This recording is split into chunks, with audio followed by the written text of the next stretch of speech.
Hello and welcome to the Media Play News Podcast. I'm your host, Charles Parkman. And I'm co-host Charlie Sholey. It's been a minute since we last recorded, but we're back now to cover all things home video. In the past month, the Super Mario Bros. Movie has debuted to wild audience acclaim. HBO Max has rebranded itself to Max and ordered a decade-long Harry Potter series where we revisit all 7 of the original books. Bringing up the end of the show, Charlie interviewed the host of the Films at Home podcast, Jeff Rauseo, about how he got his start as a physical collector and why more people should start buying hard copies of movies instead of streaming everything. Charlie, it's been a while, so let's catch up. It has been a while indeed, but it's good to be back.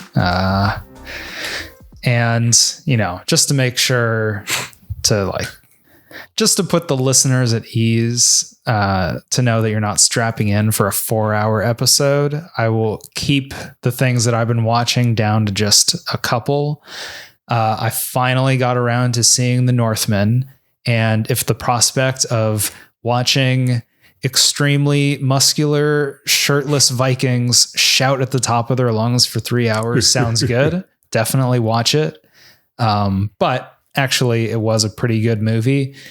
However, it does fall into the category of it's a really good movie and I'm never going to watch it again. Definitely. From some of the stuff that I was looking up about it, it's been labeled as the most accurate Viking movie ever made, which I thought was pretty cool.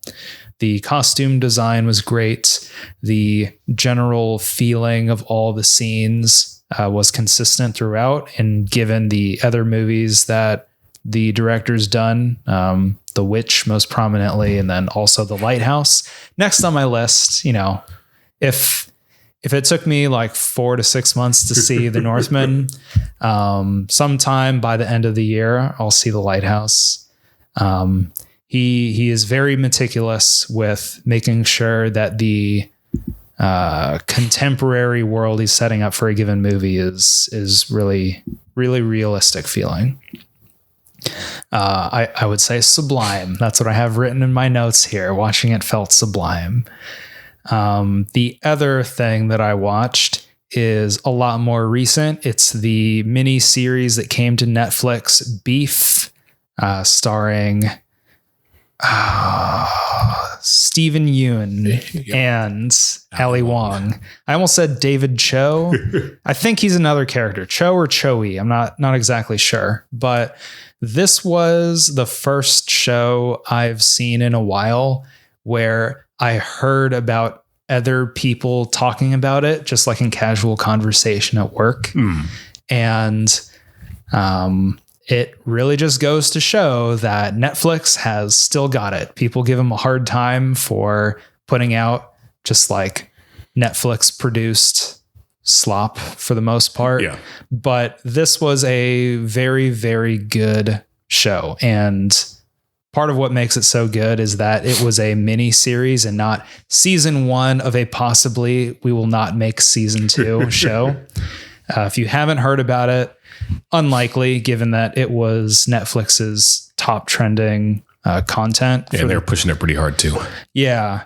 There's a road rage incident in the very beginning between the 2 main characters, and the whole show is kind of like a slow breakdown of the events in their respective lives that have led them to the point of being just angry people. So I won't say anything else about it. I just want to say, Netflix, please make more mini series, because the more that I start to think about it, I think mini series is ideal for the streaming platform.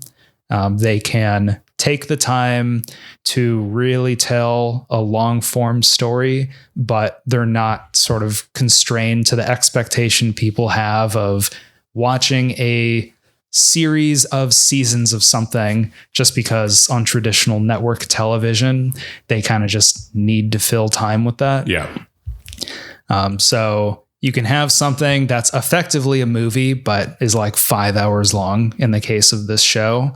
And there's really no reason that each episode has to be the same fixed length too. So you can really play with the format. The one other thing, Last of Us ended. like 3 weeks ago or so, maybe 4 weeks. Ended on a strong note, the same place that the game ended on. I think it ended with the exact same lines from the game. They were cool. Yeah. And what's neat about this is not only has it been greenlit for a second season, but it's also getting a physical release. Pretty sick. Yeah. So every time I see a streaming show graduate to actually getting physical, kind of makes me hopeful for the future. And one other thing is that we have spun up our other podcast that our friend runs, No Concessions, where if you imagine that this show is like the professional sports... If you imagine that this show is run like a professional sports game, then No Concessions is kind of like the post-game locker room where we're way more loose with it. And we tell the listeners what we really think about movies. It's mostly centered around reviewing stuff. Most recently, we did one for Hitchhiker's Guide to the Galaxy. A lot of fun. So when that comes out, give it a listen. Before that, we did Stealth, not a good movie at all. But again, we'll drop a link to that in the notes for this. But what about you, Charles? I've been actually going to movies a lot. And then at home, I've been going to see newer films in the theater. But at home, I've just been rewatching stuff, either for... No Concessions, our other podcast, or for just my own indulgence while I'm organizing my apartment. So I've rewatched all 4 of the 90s Batman films. My hot take is that Batman Forever is the best one. I have been rewatching It's Always Sunny in Philadelphia from the beginning, and a lot of that show holds up. If that's the kind of humor you're into, a lot of it's still pretty solid. I've been like getting through the last couple of boxes, finding my DVDs and Blu-rays of stuff. So I rewatched Speed Racer on Blu-ray. Incredible experience. Definitely, if you've not watched Speed Racer, definitely get it in the highest quality you can get. It's the best thing the Wachowskis have ever worked on. Man, oh man, do I have... some strong opinions about that movie. They're not as positive as what Charles is saying. But listen to our other podcast. They're not as positive or correct. Yeah, when we inevitably review that movie over there. But yeah, then in theaters recently, I've seen the Mario Brothers movie, which we'll talk about in a little bit. I also saw Shazam 2: Fury of the Gods in theaters. Enjoyed that. I had a very emotional experience just this past weekend watching A Good Person, the most recent project from Zach Braff. Wrote and directed. It's incredible. And I did not expect to have as emotionally resonant an experience as I did. I was unprepared. Yeah, just been bouncing around, seeing new stuff in theaters and watching old stuff at home. Yeah, when I can, I try and go through my DVDs to put something in. But as Charles can see right now, my physical collection is just stacked in a couple of boxes in the side of the room because, again, my living room is in total disarray. There was one tweet that I saw from one of the Red Letter Media hosts, actually, Jay. He has quote tweeted an announcement from DVD Netflix. As of September 29th this year, they will be sunsetting their DVDs by mail service. Just in case you forgot that, yes, Netflix still sends out DVDs.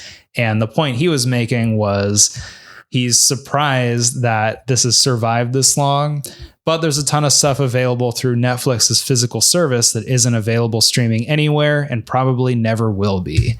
I actually have a specific example of that relevant to the Mario movie, which we're about to review, but I'll get to that when we get to that. Yeah, it's a real bummer, but if you do like the idea of having DVDs sent to your house, I recently discovered through reactivating my GameFly account that they also do DVDs and stuff.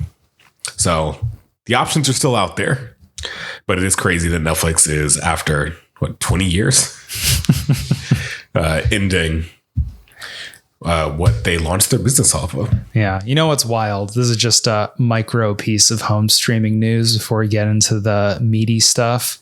I read that Blockbuster is about to be revived and they're going to open a location in San Diego. Crazy, but I'm definitely going to go. Yes, I will be buying a t-shirt and other apparel and various merch day one. All right. This week's inspiration is nothing. We're both very busy. We don't have time to drink today. Yep. You beat me to it. The Super Mario movie. Since the long wait is over and it's finally in theaters, all its hype and marketing has paid dividends as it has consistently smashed records for the 2 weekends it's been in the box office. As of last weekend, it has grossed over $670 million worldwide with no signs of slowing, netting it the biggest animated opening of all time. Considering the movie behemoths like Disney and DreamWorks have put out, that's no small feat. Peacock is the lucky platform this movie is destined to land on once it hits streaming, so we can expect a surge in interest there later this summer. I mean, I kind of gave this movie a hard time, both on air and off, saying, guys, it's just a kid's movie. Who cares about Mario? But secretly on the inside, I'm happy that it's doing this well. It turns out everybody cares about Mario because people keep seeing it. But I saw it its second weekend. So this past weekend, and like the drop off was a much smaller drop off than other comparable movies have had. Like the other movie I saw recently, Shazam 2, had a massive drop off the second season. Yeah, the second weekend. That movie disappeared from headlines pretty quickly. Yeah.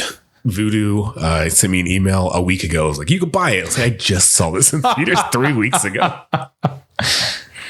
But I did see Mario in a still pretty full theater. It was mostly full of parents and children, and I did drink during it. But if they don't want you to drink during kids' movies, don't sell alcohol at the theater. But it's an enjoyable time. It's pretty boilerplate children's movie. Like, it's not particularly challenging to any of the characters in any significant way. I think a lot of the things that people were looking forward to from the trailers was maybe less prominent than they ended up actually being in the film. The movie is almost entirely Mario and Peach on their way to like rescue Luigi from Bowser.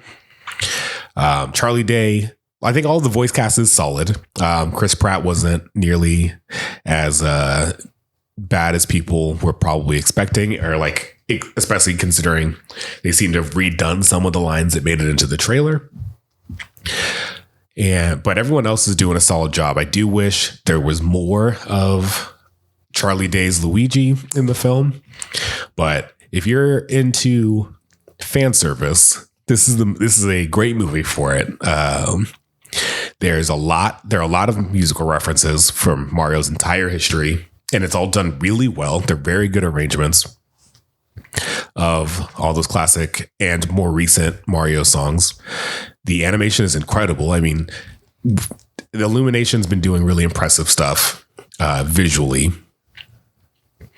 And while I don't care for them, the Minions movies do look really impressive. And so I wasn't surprised that Mario also looked really good, but there were some sequences that I was like, legitimately like, this is incredible. This is a great feat of animation. Yeah, that's one of those things that I'm looking forward to, where the whole Minions suite of movies has completely passed me by. So I have like no concept of anything that happens in them. I'm just vaguely annoyed at like the entire franchise. Yeah. So if this movie spawns the entire Mario cinematic universe, I'm happy with that.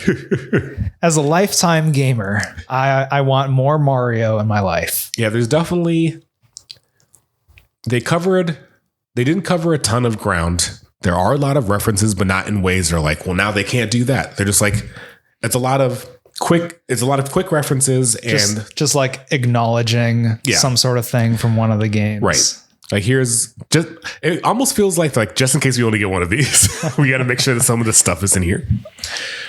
But yeah, I mean, you're not going to be blown away. It's not going to win any. It's not going to win any Oscars. But I mean, maybe for original score, there are some needle drops in this movie that are not earned or effectively utilized.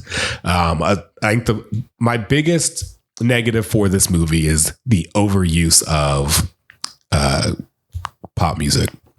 Oh no. It's not like, it's not so excessive that it's bothersome. It's just like you have over 30 years of some of the most well-regarded video game music, and we're listening to Take On Me right now. Like, what are we doing? But overall, enjoyable. It's a tight 90, including credits. So, it's got an automatic thumbs up from me just for that. So I don't know. There's not even anything. I was like, I don't want to spoil anything. There's not really anything to spoil. It's a Mario movie. Think of a Mario game and then make it 90 minutes. And that's the movie. Yeah. And I feel like that's why critics were dunking on it so hard, where they're saying it doesn't have a complex story and these are one-dimensional characters. And the audience score is like, yeah, we know it's a Mario movie and we're just taking our kids to go see it. 95%. It is definitely like, I think it could be funnier. I don't think they really, again, I feel like they're like, if we only get one of these, we gotta, just in case, we gotta play it a little safe. But I don't know. I could definitely see there being another one of these, given how successful it is. And like a lot of the kids who were in the theater were enraptured the whole time. None of the parents were visibly upset or like groaning. Like sometimes you see a children's movie and you're like, oh, this is awful. This is garbage. But it's like, it's engaging enough that even as a 32-year-old man who admittedly was drinking the entire time, I did enjoy it still. So yeah, there was another tweet I saw specifically about this saying, when this comes to streaming, this will be the movie that I play on a loop for my kid all day. And that's great. What about the 1993 Mario Brothers movie? First off, have you seen that? I've seen it several times. I really have to revisit it because I only saw it as a kid. And even back then, I knew something was off with it. But now, in my more refined, evolved taste, I feel like I'd be able to look at it and say, you know what? Dennis Hopper really was adding some characterization to Bowser here. They take some big swings. And again, kind of seems like a similar deal where they're like, there's nothing. And especially then, Super Mario World had just come out. We're only 5 games deep into Mario's existence at the time that movie came out. So there was even less to go on than there is now. Yeah. I mean, gaming in general was basically non-existent compared to how it is now too. So they were very much like, let's just do whatever. And we definitely got a movie out of it. But like, it was directed by the husband and wife team that was also responsible for Max Headroom, which you can definitely see some shades of the short-lived Max Headroom TV show that I don't believe made it through its entire first season order because it was not well received. Yeah, well, if you want to see it, just for context, too bad. You can't. I checked it out. It is not available to stream anywhere. So you'd better, number one, sign up for Netflix DVD by mail today. And then 2, order it before September 29th because you're not going to be able to get access to it after. Or, send us an email at mediaplaynewspodcast@gmail.com and we'll show you some alternate ways to be able to access this movie. Yeah, we'll let you know what's going on. I do believe it has gotten a Blu-ray release, so you could get a very high quality version of the Super Mario Brothers movie. And I do think that one of the reasons that this movie has the exact same title is to bury that one as much as possible. But let's move on. Yeah. One other thing, though, speaking of stuff that is also popular on streaming. John Wick 4 came out, which, by the way, did you see that too? Or you didn't? I didn't make it out.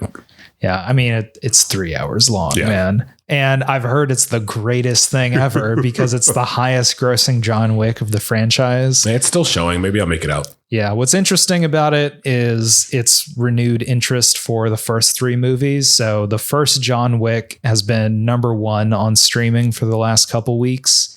And John Wick chapters 2 and 3 are also cracking the top 10.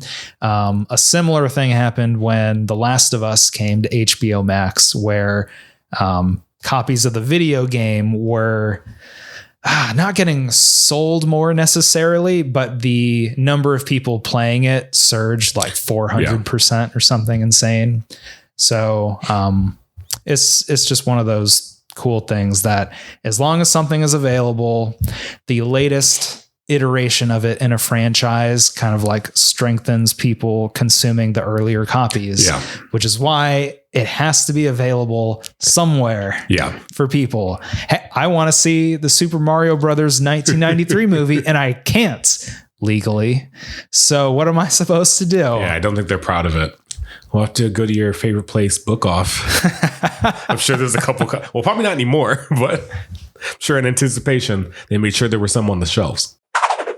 But moving on, Warner Brothers Discovery's newly minted Max subscription streaming service has ordered an original Harry Potter scripted television series, saying it will be a faithful adaptation of the Harry Potter book series by author and executive producer J.K. Rowling. The series will span a decade and cover all 7 of the original books, featuring an entirely new cast. I haven't found anything confirming or denying that they have greenlit the entirety of the series yet. But that is super bold, even more so than greenlighting the entire series of movies. Yeah. This will be interesting. I was super into Harry Potter when I was a kid, but it has now been 12 years since Deathly Hallows Part 2 has come out. I was younger than that when I started reading the first Harry Potter book. So I feel like it actually has been enough time to reboot it. And I think it makes a lot more sense to have it in a TV format because, yes, I was the type of person who would go to Barnes & Noble at midnight for the new Harry Potter release and then read the entire book in a single sitting and then go to school the next day saying, oh, I couldn't believe when Snape killed Dumbledore. I'm just kidding. I didn't actually do that to anyone. I may have spoiled that Dobby died in book 7. Spoilers. Sorry.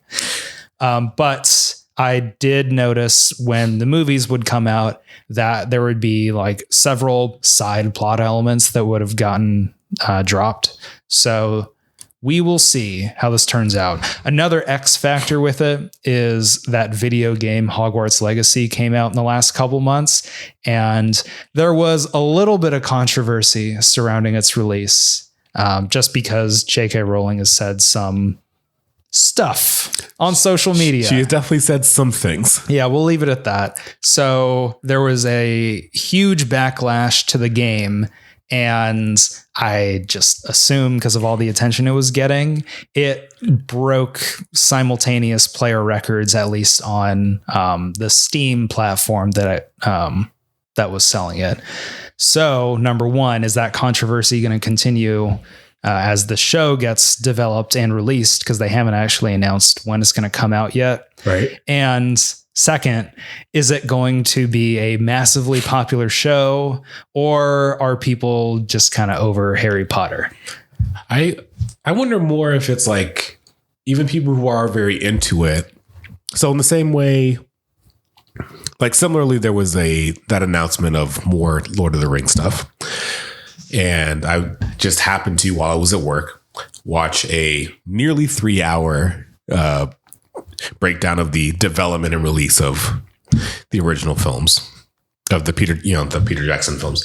And I feel like in a similar way to those being an entire generation's like definitive version of it, and the fact that it is so accessible that it continues to be for a lot of people, like those movies came out 20 years ago. Yeah. 2001's when Fellowship came out. Right. But they're on Max.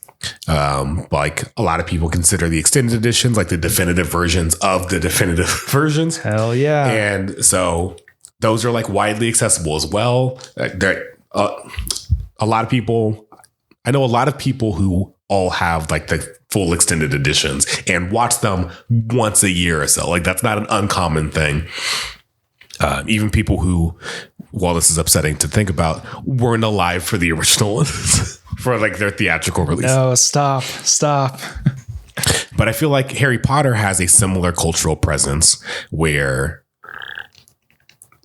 because people grew up, they started so close to the actual like release of the books, and because people grew up with that visual version of that adaptation of the works, I have a feeling that people still like revisit those in a similar way, to the point where, and so closely identify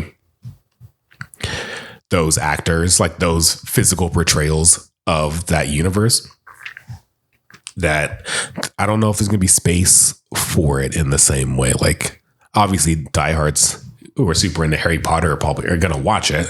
But I think that because the movies are still accessible and people still enjoy the movies, that'll be the version that most people still default to. Yeah. I think the thing that's going to differentiate it, if they do it well, is going to be changing the tone significantly from the movies, because I just kind of feel like it's a lot more common these days for stuff to be like a gritty, dark, serious tone compared to stuff that was made 20 years ago. Yeah. So if they here's a good comparison.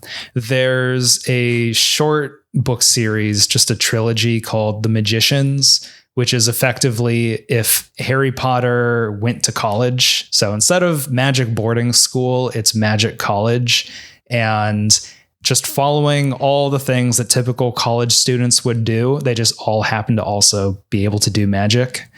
And so it was a, relative to Harry Potter, more mature take on what would regular people do if they were able to do magic. Yeah. So like a really hard-hitting part of that book, because the first book is the entire 4 years of magic college.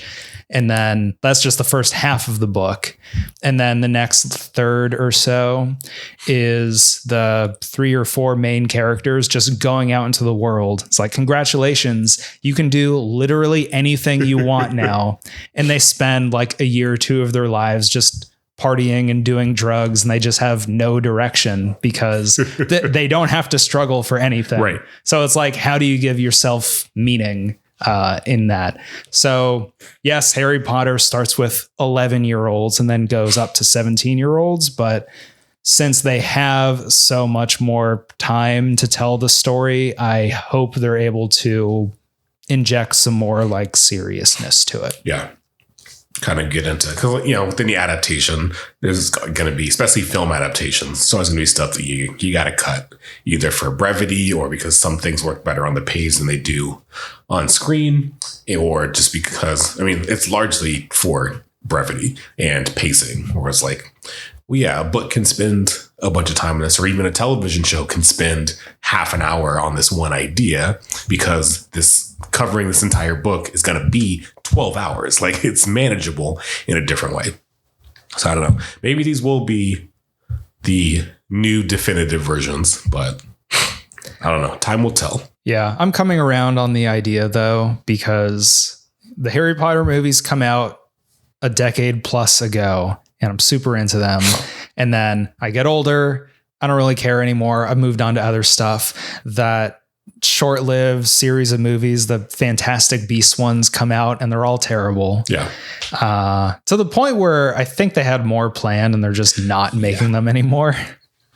But now with this coming out and hopefully giving it sort of like a fresh start and an alternate look at a familiar story, it could be good. But also it's really difficult for me to pre-commit to 10 years of Harry Potter TV. As a big preemptive ask.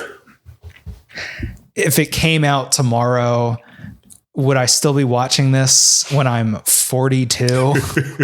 Watching the series finale of Harry Potter? I don't know, man. That's hard.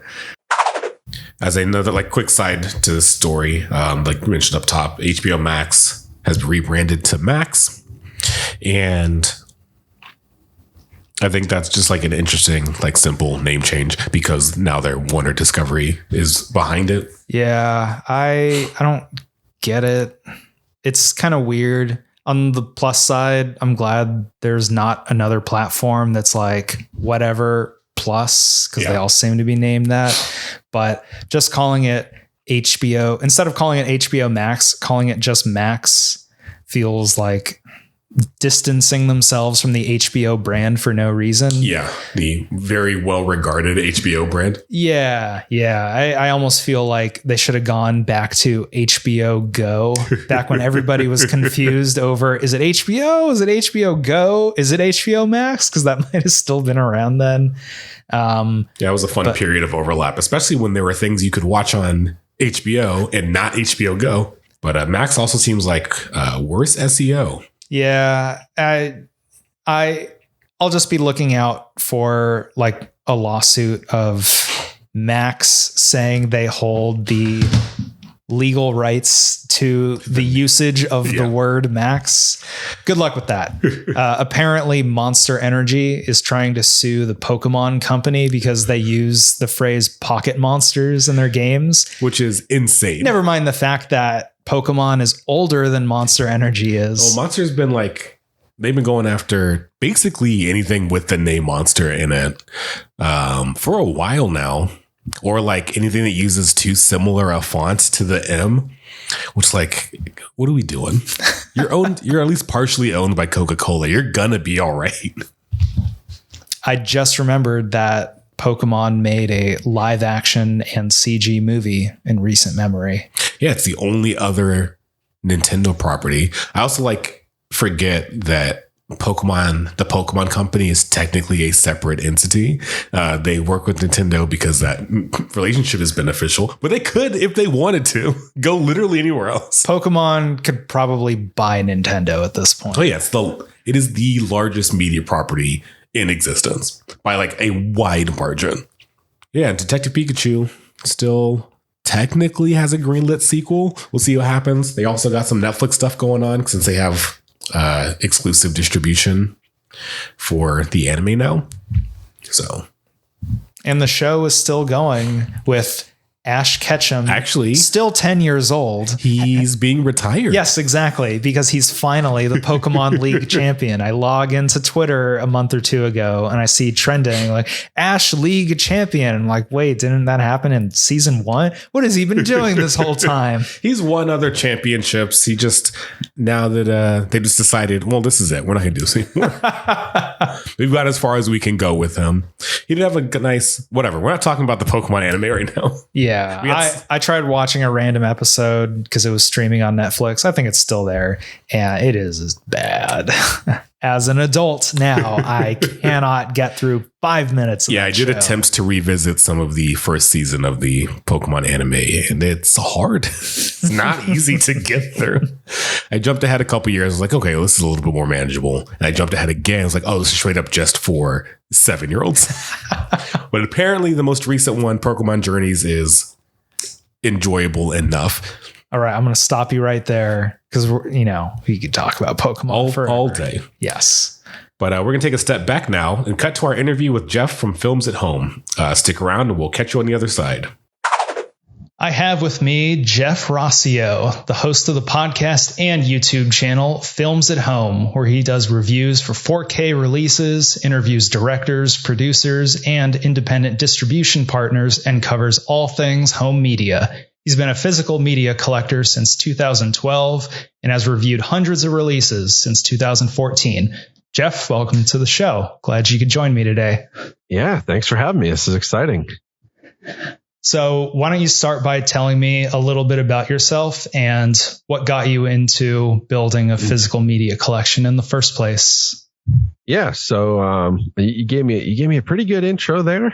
So yeah, that's sort of what I do right now. I started a podcast just about a year ago now. I've been doing that, and the YouTube channel has been going since late 2017. So I'm going on about 6 years on YouTube.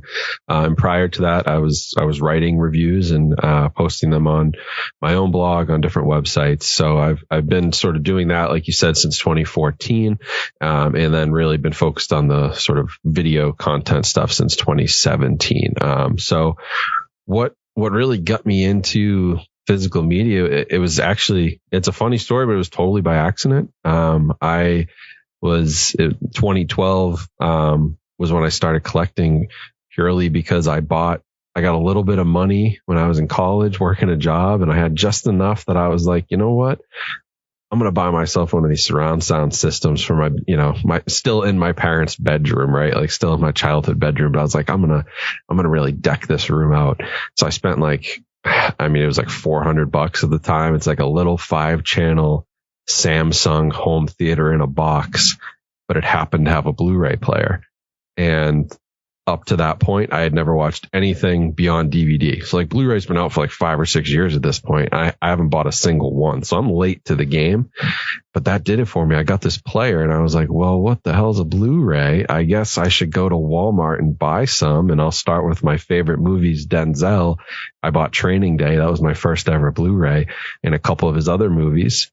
And then it just it went from let me get every Denzel movie to, well, let me get every movie that I really like because these look fantastic and they sound amazing, to, well, boy, I better start just grabbing everything. If I'm going to watch it, I might as well watch it on physical media. And so, thousands of discs later, I was looking for a community, and that's sort of how I got started creating my own content. I was just trying to get more involved and knowledgeable about what I was sinking all my money into.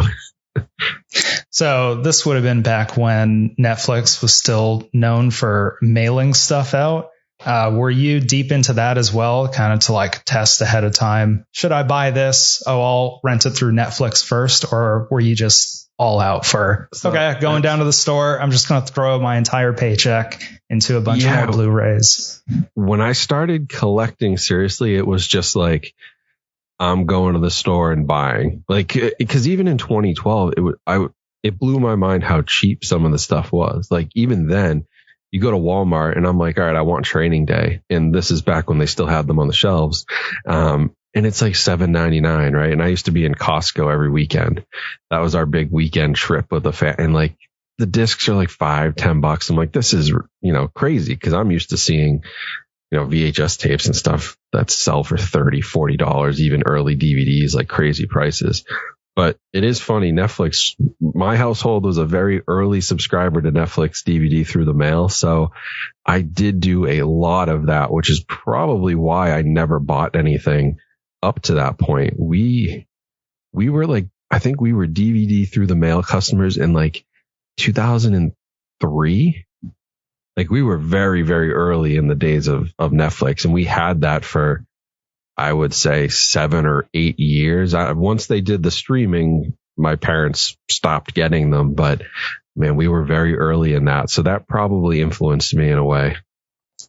That's interesting, because I'm about the same age as you, and I don't quite remember when my parents subscribed to DVD by mail via Netflix, but they got that. It was mostly them dictating what movies we were going to get.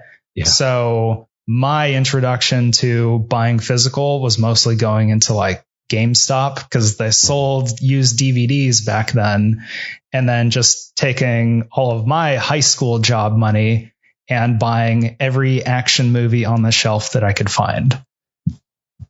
Yeah, no, that is, I did have some access to the Netflix queue, and not that, I don't know if anybody even remembers that at these days, but yeah, the Netflix queue, we would get 3 at a time. So it was sort of like, we had the big premium plan to get 3 DVDs.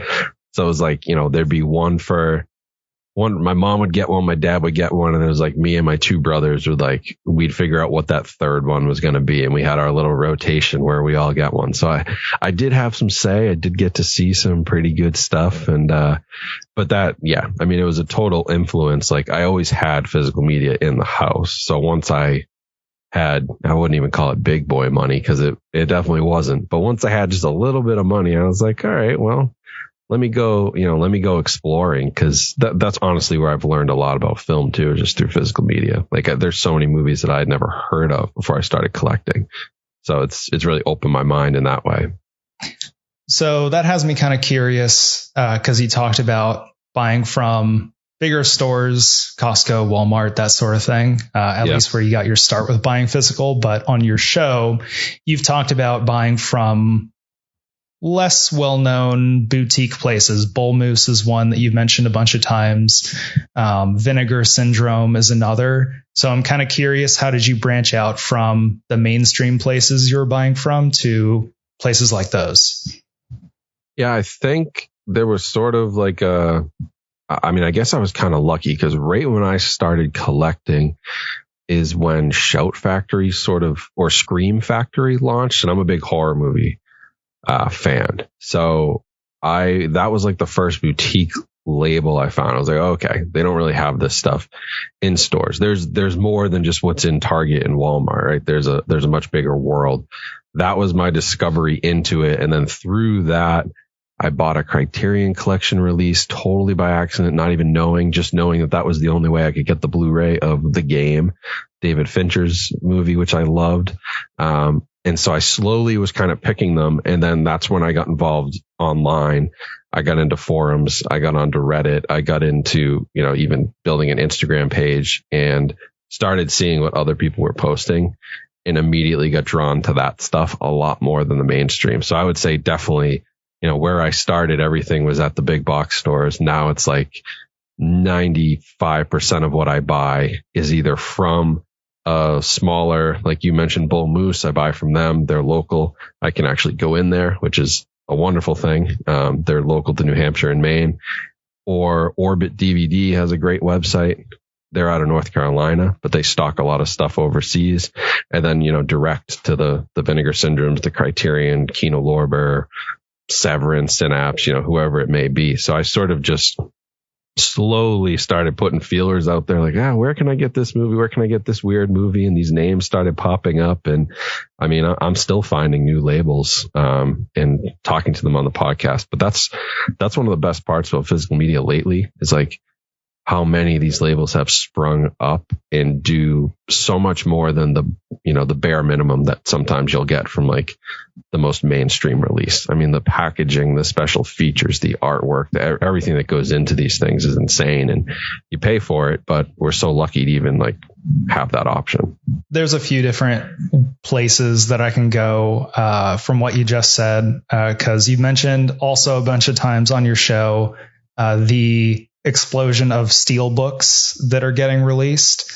And then also the fact that when you're actually going to a store, a Bull Moose type store, not a Walmart or Best Buy type store, at least for me, what I get out of those experiences is not going with the intent of, I want to buy X movie. I just want to browse whatever shelves they have, and whatever poor soul is with me. Sorry, we're going to be here for at least an hour and a half, and I have to physically remove myself from the store. Otherwise, I'll spend all day there. So how do you go about finding like the less well-known titles? Is it like the research, or is it just the lucky discovery?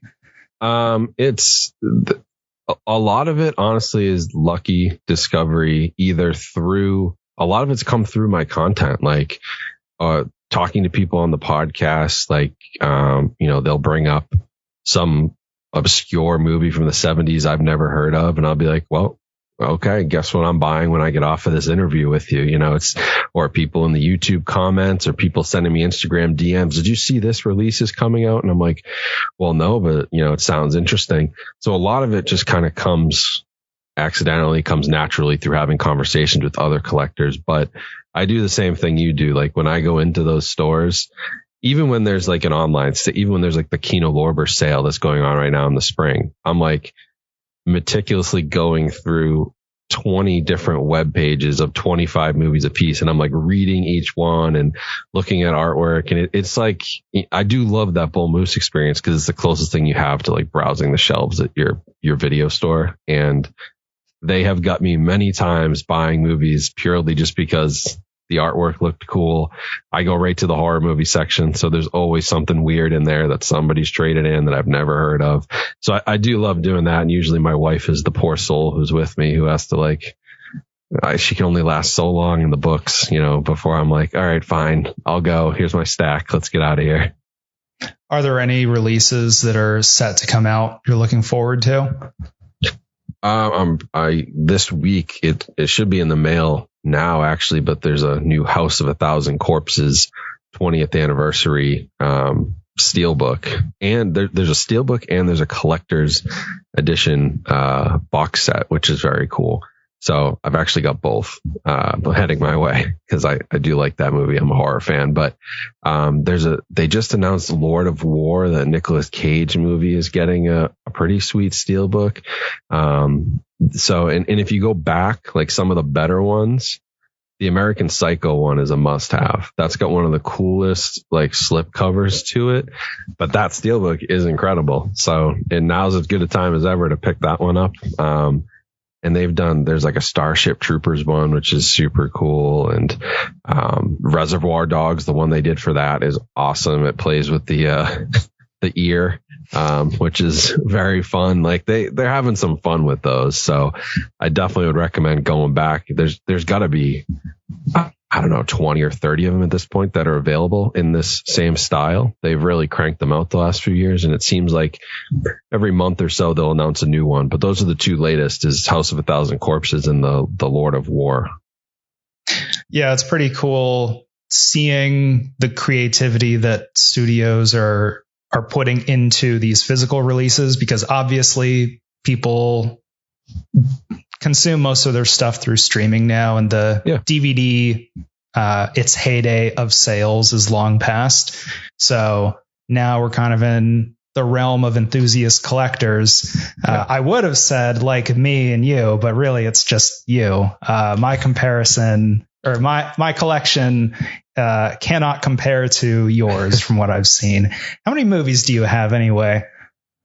There's about 220, between 2,000 and 2,500 in the collection right now. And I only give you a range because I have been doing a little curation. I was as high as 3,500, pushing 4,000. And I've had to make some just like life decisions on which ones to keep. So I'm right around that 2,000 to 2,500 range seems like what's manageable. So that's where I'm trying to keep it. So that's where I'm about right now, is somewhere in there. So then for someone who doesn't really buy physical at all, and they like watching stuff, but they have their Netflix, they have their Max, not HBO Max anymore, just Max. Just plain Max. How would you go about convincing someone to start buying stuff? Yeah, I mean, I think the thing that I say is like, I would never expect or push anybody to get to the level that I'm at, or even, the top 80% of collectors are at. Like even having a couple hundred movies in your collection is a lot for some people to store. And I totally get that. And that's why streaming is so convenient. I stream lots of stuff myself still. I'm not going to lie and sit here and say I don't, I do lots of streaming. I have all the services. But what I'd say is like, if you have a movie that you really love, that, you want to just have in the best possible presentation, you want to have, those behind the scenes features that you're only going to get on the disc in many cases. You can occasionally find them on YouTube, but a lot of stuff is exclusive. It's on those discs. And when it's not on those discs anymore, it's kind of gone. And, there's something to be said about just having a physical copy of that movie just in case. You don't know tomorrow. You don't know in a year. You don't know in 2 years, 5 years where that movie is going to be. You don't know, like, there's so many crazy rights things and legal things that happen in Hollywood and between these streaming services that are everyone's now merging, and it's messy out there, and you don't know where this stuff is going to be. So if there's something you want to make sure you have access to, that's the best way to do it. Go out and buy the disc, and you don't have to buy the disc for everything. I would never say go and, everybody go blow your mortgage on a physical media collection. But, if you're a huge fan of Star Wars, go get those 4K discs. They're going to look the best those movies have ever looked. If you like The Godfather, there's an excellent new 4K restoration out there that blows away anything you'll see on streaming, anything you'll see on TNT when they run it for the 80th time this week. Like, it just blows it away. And that's an experience you can only get on the disc. And so, if you have that love for a movie, that's how I get the person who's firmly against it to sort of buy in. Is like, oh, okay. Like, yeah, I really do love Jaws. And you know what? I should own a copy of that in the best possible version, especially if you've invested any money too into even just a decent 4K TV, or, you get the most out of it. At least buy your favorites, have 10 or 12. And I think even that would go a long way to help the industry a little bit right now. So that's what I kind of preach. Nobody needs 2,000. I understand. I'm Except firmly you. I'm firmly in the minority there in the craziness of it all. Like, nobody needs that. But I think everybody should have have your top 10 at least, and TV shows especially. That's another big one, because if you can get a TV show on a disc, especially if it's like a streaming show, go get it, because next thing you know, HBO, Max, whatever they want to call themselves today, is pulling it off and canceling it, and they're disappearing. So if you like that stuff, you've got to go out and make sure you have access to it. There is kind of a cool thing about physical media too, that they have been able to bring stuff back that wouldn't. I think of like Halloween 6 because I like the series, and there's a producer's cut which had always been sort of floating, but nobody had ever released. And like, that got released on physical, and I don't know that it exists anywhere else. So like, sometimes physical media actually will drive that stuff, and that'll be the way, because what are they going to do? Like, it's not popular enough to maybe like do a theatrical run again or anything. It's not that big a movie, but it's a very interesting piece of horror history. And there's other examples of director's cuts that people are clamoring for every day. And, they just found new scenes from Planes, Trains, and Automobiles for the first time ever that were put on the 4K disc. Like, that's where they exist now. So there's some really cool stuff that, when they dive in to do a physical release, sometimes they find these things that have been sitting there forever that have never been accessible. And that's sort of the avenue they use for it, which in a lot of the smaller labels too, that do that big preservation work, find a bunch of this stuff. So it's a really cool, like, when you support physical media, you sort of are supporting that film preservation and film restoration effort that I don't think a lot of people realize is going on every day.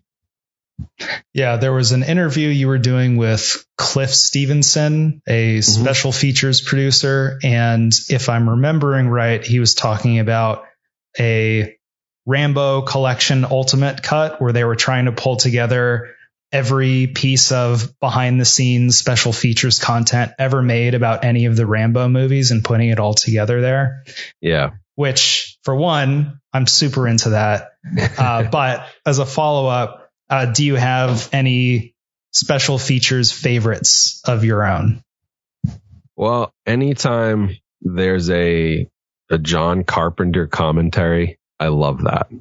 So if you've never listened to John, I love it because he's like the most humble guy in the world. Like, it almost feels like he hates every movie he's ever made, and he'll say things and he'll see a scene and he'll be like, the guy who's doing the commentary will ask him like, well, how'd you do that? What'd you think of that? And he'd be like, I don't know. That was kind of dumb. I just kind of threw that together. And like, it's just hilarious. It sounds like, listening to your grandfather if he made like the big 80s horror movies, just kind of like so humble and so just like, yeah, that kind of sucked. I don't know why I did that. Like, he's very funny and relatable on his commentary track. So I do love that.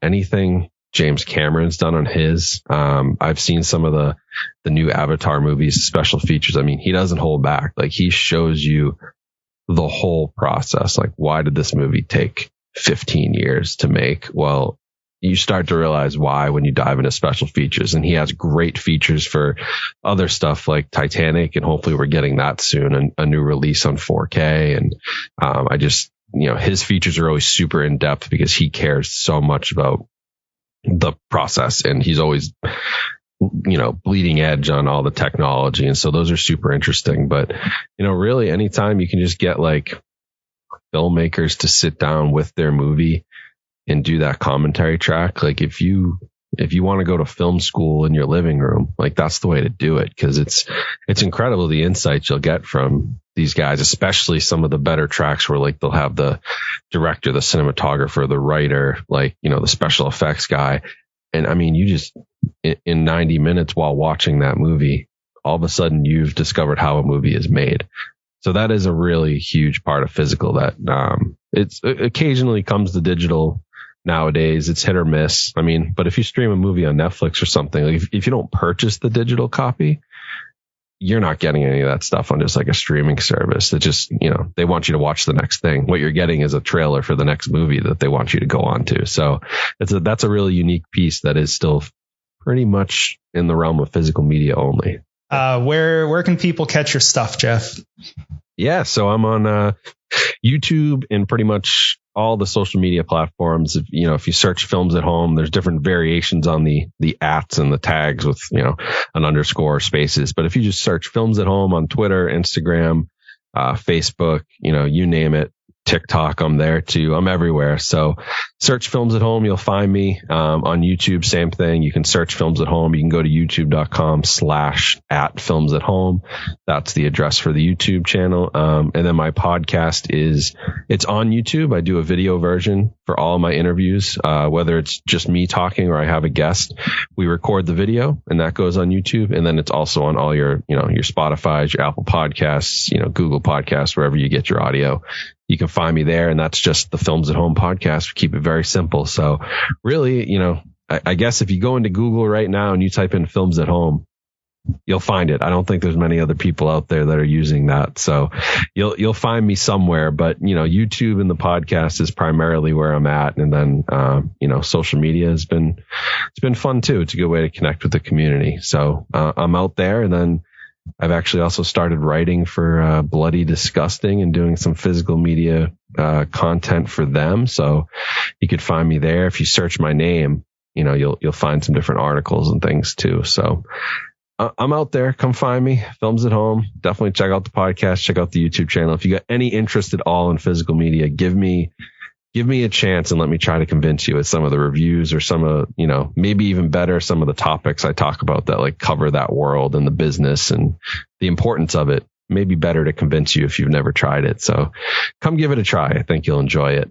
Of course. That's what we're all about. Yeah. I want to thank you again, Jeff. It's great having you on. Yeah, appreciate it. Thank you for the opportunity.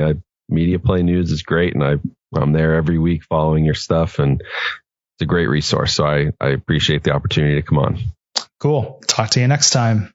All right. Thanks. That was our interview, and there's a lot more where that came from. Inside baseball, we talked for almost an hour. And so cutting it down to just about a third of that time was a lot of fun. I wanted to leave everything in there, but I didn't want to make this, a 90-minute to 2-hour long podcast. So if you liked what you were listening to, then keep an eye on the feed for when we drop the full interview. It's probably going to be within a day or two after this coming out. All right, well, that's going to wrap us up for this week. You can find links to these articles in the show notes and at MediaPlayNews.com. You can subscribe to the site's mailing list using the subscription link in the notes. You can email us directly at MediaPlayNewsPodcast@gmail.com to have your comment featured on the show, or find us on our Twitter account @PodcastMPN. If you like the show, leave us a 5-star review on Apple Podcasts or wherever you listen to podcasts. We really appreciate it. I'm Charles Parkman. I'm Charlie Sholey. We will see you next month.